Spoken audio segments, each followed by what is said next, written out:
Hello. So this is one of those get to know Moorad videos, and I've been sent a number of questions, both professional and educational, to me by some correspondents, and I thought I would answer them here on this video. So here's the first one. Okay. What was your favourite subject in school? Now, I'd have to say it depends what time of the school life that is. It would have been mathematics, certainly in primary school and the beginning of senior school or secondary school. But by the time I left school, mathematics was there, but I'd probably add political science or politics to that, and also sports. So that was my favourite subjects, plural, in school. Okay, here's the next one. Right, okay. What do you like to do for fun? Now, again, unfortunately, it depends, well, fortunately or not, it depends what time of life.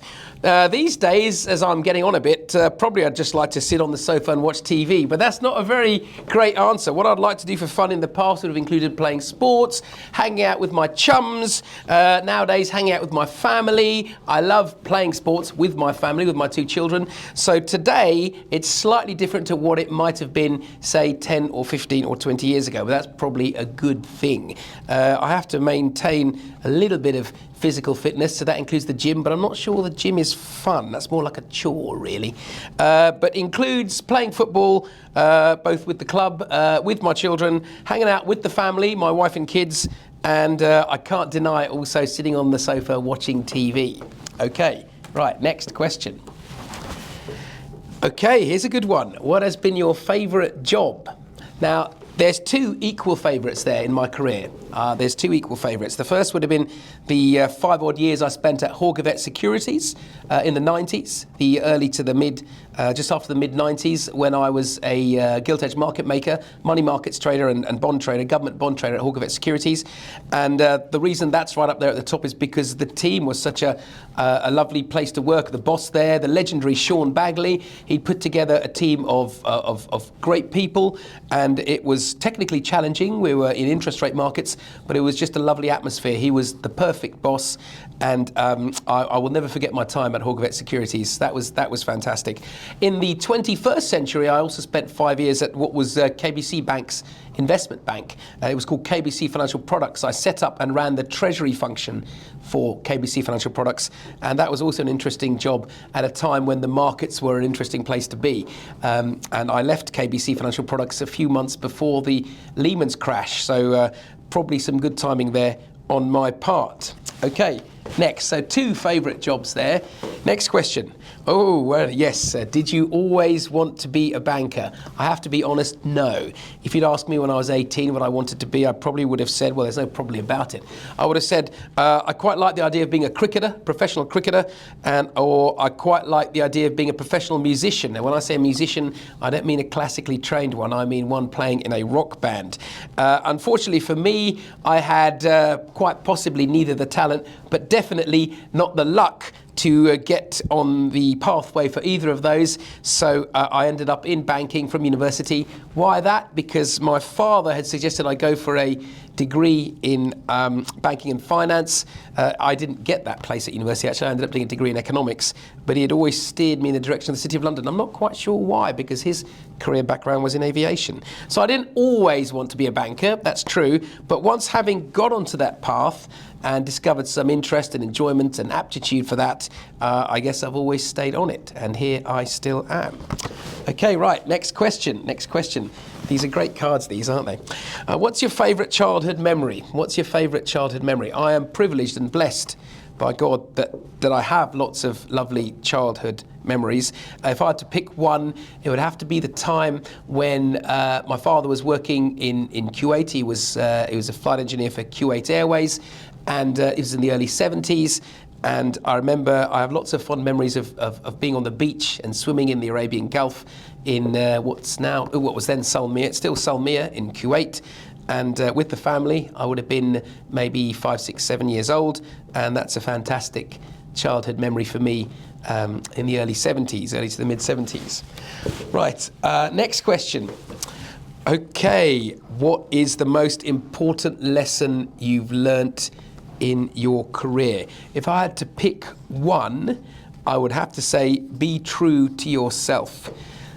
You don't always have to follow the crowd or keep your mouth shut simply because the boss is saying something.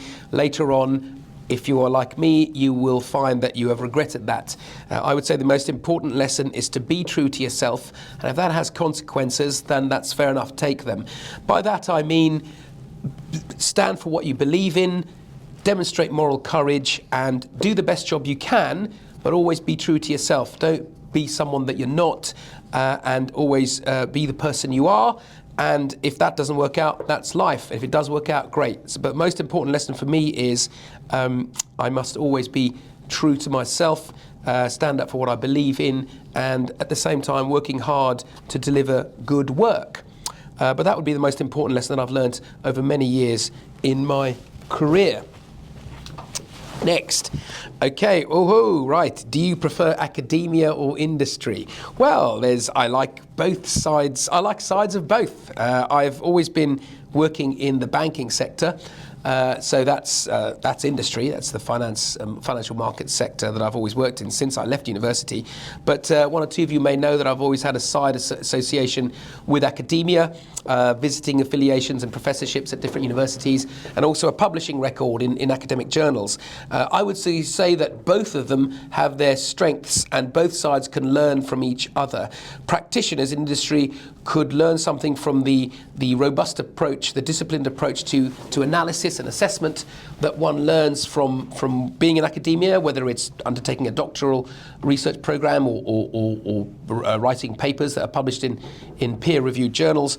At the same time, academia could learn a lot from seeing how things were actually done in the real world in the finance industry. So both sides have a lot to offer, and it would be great to see both sides talking a bit more to each other, certainly more than they do now, in a way that apes what one observes in other industrial sectors. So for example, in medicine or in civil engineering or in pharmaceuticals or indeed in aviation, there is a close connection and two-way dialogue between academia and industry in a way that one doesn't really observe in the finance sector. So both sides have their pros and cons, and it would be great if both sides talk to each other a bit more and learn from each other a bit more.